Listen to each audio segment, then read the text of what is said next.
Her name in my files is only LM. She was 34 years old, a hospice chaplain from a small town outside Boise, Idaho, and in November of 2011, she sat across from a hypnotherapist named Dr. Susan Kessler and recovered a memory so detailed, so anatomically specific, so internally consistent across 90 minutes of recall, that Kessler stopped the session twice just to make sure the tape recorder was still running. 8 days later, LM was found by her husband, standing in their unlit garage at 3 a.m., fully dressed, holding her car keys, with no memory of getting out of bed. She never fully remembered the encounter again, not in the same way, not with the same clarity. Something had taken the sharpest version of that memory and quietly, deliberately, filed the edges down. I want to start there, because that's where the pattern started for me too, not with the encounter itself, but with what came after it. Not what the Greys supposedly do to people during an abduction, what they do to people afterward, specifically to the ones who remember it right. For almost 30 years, researchers studying reported abduction cases have noticed something that rarely gets discussed outside of private case files and academic hedging. Most recovered memories, whether surfaced through hypnosis or emerging on their own, are fogged, partial, riddled with gaps that stay gaps forever, no matter how many sessions a person sits through. That fog is so common that some clinicians treat it as a diagnostic feature of the phenomenon itself, whatever the phenomenon turns out to be. But every so often, a case breaks that pattern. A person remembers with total forensic clarity. Every angle, every sound, every sensation. And according to the records I was allowed to review, client files shared with consent, correspondence between researchers, therapy notes handed to me one folder at a time by people who trusted me more than they probably should have. Something tends to happen to those people in the days and weeks that follow. Not to the ones who stay vague, to the ones who see too much and describe it too well. I'm not going to tell you the Greys are real. I can't prove that, and neither can anyone else, no matter how many books claim otherwise. What I can tell you is that a specific, narrow, and deeply strange pattern exists across a small number of independently documented cases, and once you see it, it becomes very hard to file away as coincidence. LM's case file is the one that started this investigation for me, so let me walk you through what actually happened, as carefully and as plainly as the record allows. She'd been having what she called gone hours since the spring of 2010, stretches of an evening she couldn't account for, sometimes with faint bruising on the inside of her forearms in a pattern her husband described as almost like a clamp. A friend referred her to Kessler, who had a quiet regional reputation for working with what she termed, carefully in her own notes, high anomaly clients, people convinced something had happened to them that ordinary memory refused to hold.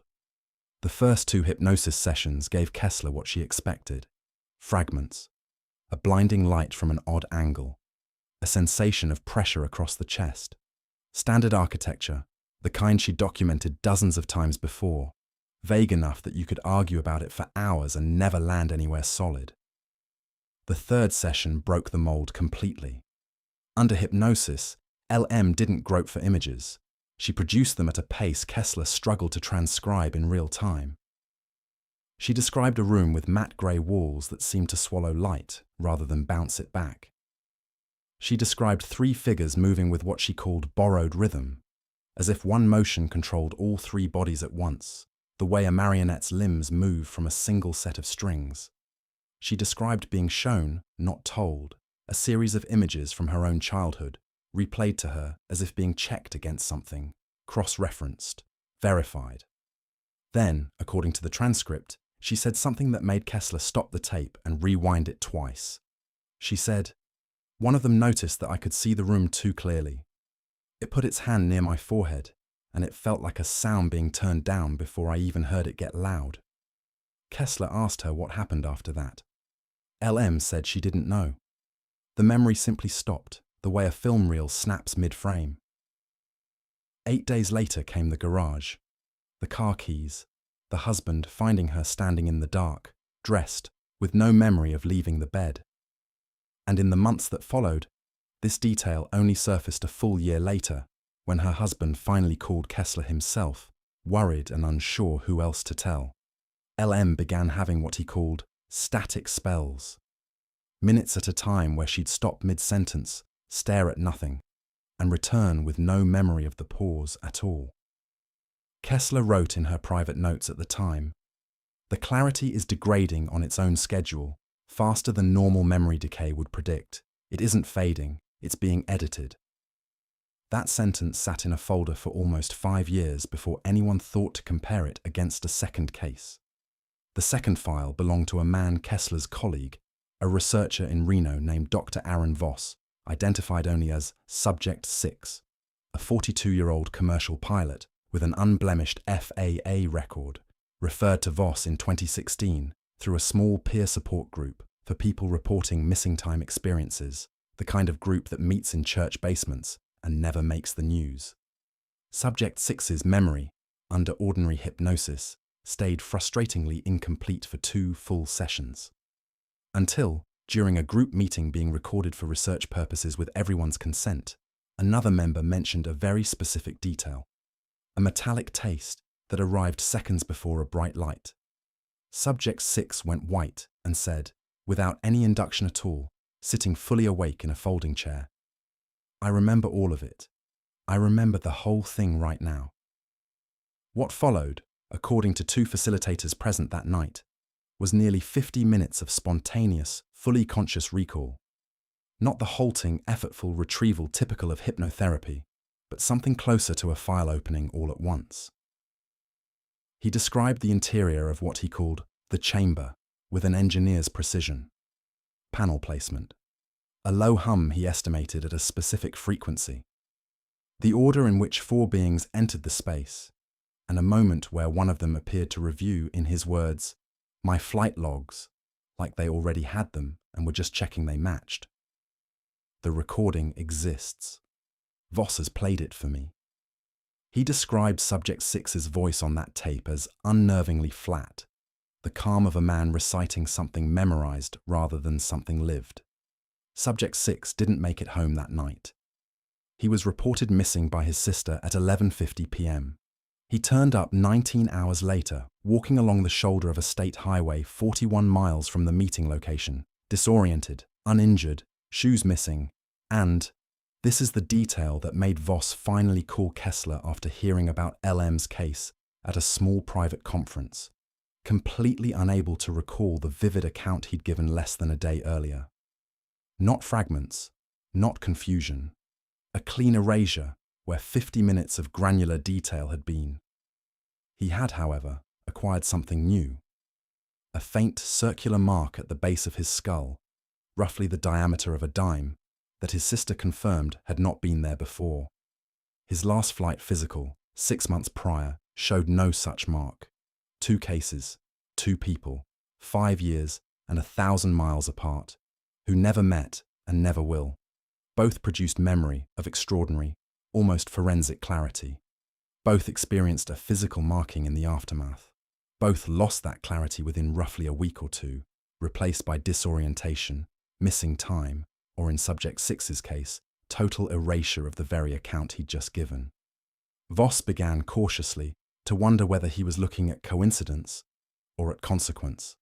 By 2019, Voss and Kessler had informally compared notes on 19 cases sharing this specific signature. Not the standard fogged abduction account that shows up by the hundreds in support groups and online forums, but this much rarer subset. People whose recall became suddenly unusually precise and who experienced some physical or psychological disruption within roughly 2 weeks of that clarity surfacing. Neither of them published this. Kessler told me directly, in one of the only conversations she agreed to have with me on the record, that she considered it too thin to defend and too consistent to ignore, which she admitted was not a comfortable place for a clinician to sit. But she kept the files, cross-referenced by hand, updated privately for the better part of a decade. Here is what that informal index showed, according to the portions both researchers allowed me to review. In 17 of the 19 cases, the moment of highest clarity occurred either under hypnosis or during an unusually calm, low-stress state. Never during panic, never during the encounter itself, but almost always in the safety of looking back at it. In 14 of the 19, some new physical mark appeared on the body within a window of 4 to 12 days following that high-clarity recall. In all 19, without exception, some measurable disruption, memory loss, missing time, sudden behavioral change, followed within 2 to 6 weeks. Voss began calling that window, in his private notes, the narrowing. The word wasn't his invention. It came from a 20th case he almost didn't include, because the subject himself used a version of it. That subject, a retired Navy sonar technician Voss identified only as R.D., described, during a spontaneous and unusually lucid recollection in 2018, watching two of the beings communicate about him using a term that arrived in his mind not as sound, but as a kind of pressure concept, and the closest English phrase he could find for it afterward was "bring him back in range." He said he had the distinct impression, vague but insistent, that the conversation concerned the fact that his memory of the encounter was more detailed than it was supposed to be, that something about that fact required correction.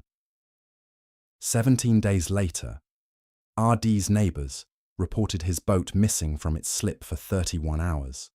When it reappeared, tied exactly where it had been, R.D. had no memory of taking it out. His fuel gauge showed nearly a full tank burned. When investigators later mapped possible routes matching that consumption, the only stretch of water that fit ran directly past a decommissioned naval listening station off the coast, a facility, notably, where R.D. himself had served 3 decades earlier. He never recovered any memory of those 31 hours. What he did retain, permanently, was the earlier memory of the encounter, but only in outline. The vivid, granular detail he had described weeks before thinned into something close to the vague, standard account Voss had catalogued in dozens of other files, as if whatever had been too clear had been deliberately sanded back down to something safer, something acceptable.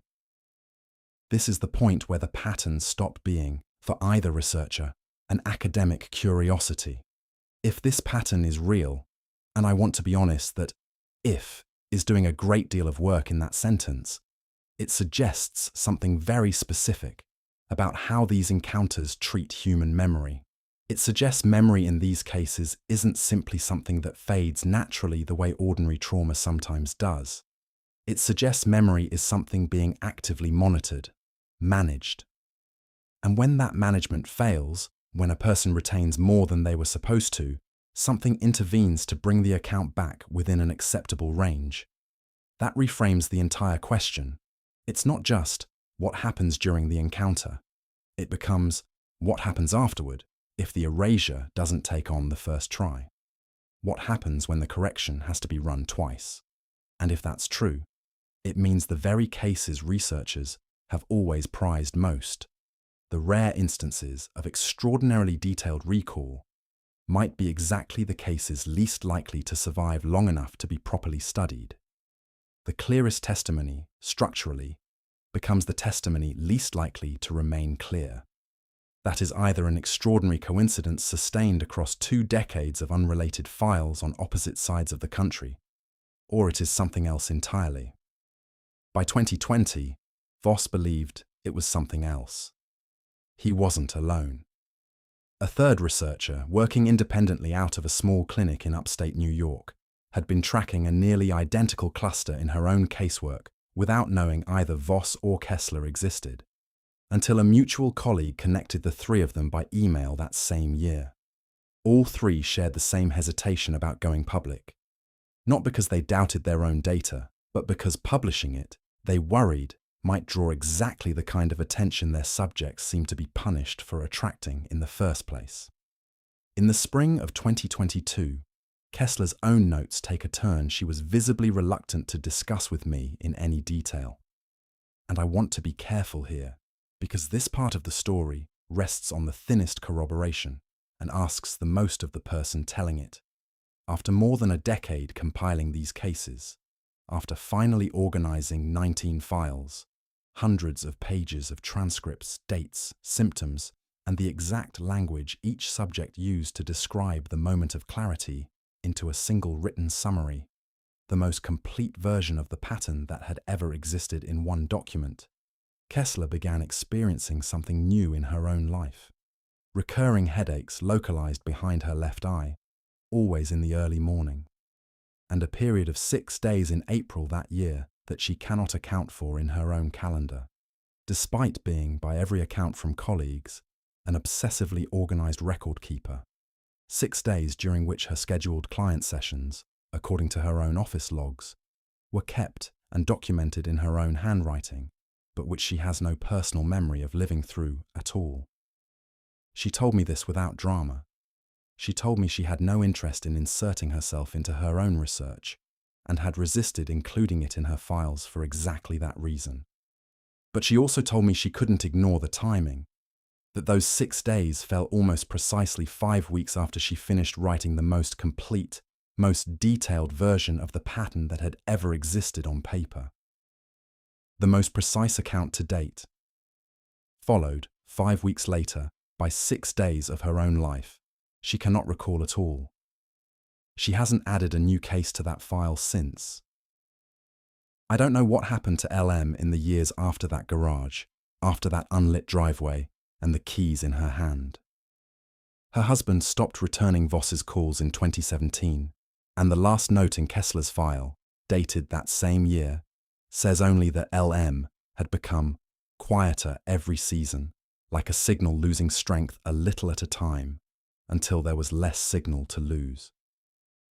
I don't know what Subject 6 saw in the 19 hours he spent walking a highway shoulder with no shoes, or why his path led him toward water 41 miles from where he vanished. I don't know what RD drove, or sailed, toward, or why it was always, in every single case, somewhere he'd once been stationed, once served, once worked with the exact kind of technology that might make a person, in some way no one can yet explain, easier to find. And I don't know what happened to Susan Kessler during 6 days in April of 2022 that exist in her calendar and nowhere else.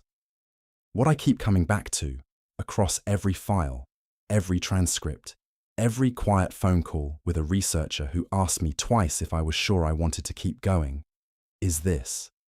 The people who came closest to remembering the truth cleanly were, without exception, the ones who lost the most afterward. Not the ones who stayed vague, who kept their accounts soft-edged and easy to doubt. The ones who saw it plainly and said so, out loud, into a recorder, to someone who believed them. If there is an intelligence behind these encounters, one capable of reaching into a human mind and deciding, after the fact, what it's allowed to keep, then the danger was never simply in being taken. The danger was in remembering it correctly, in seeing the room too clearly, and saying so before anyone had the chance to turn it back down. We call these encounters abductions, as though the story ends the moment the person is returned to their bed, their car, their driveway in the dark. But maybe being brought back was never the end of it. Maybe it was only the moment the real work began. The quiet, patient work of making sure that what came back with you never quite matched what actually happened. And maybe, somewhere in a filing cabinet outside Boise, an unremarkable-looking tape still sits in its case, 90 minutes long, containing the clearest account anyone has ever given of a room none of us are supposed to remember seeing at all.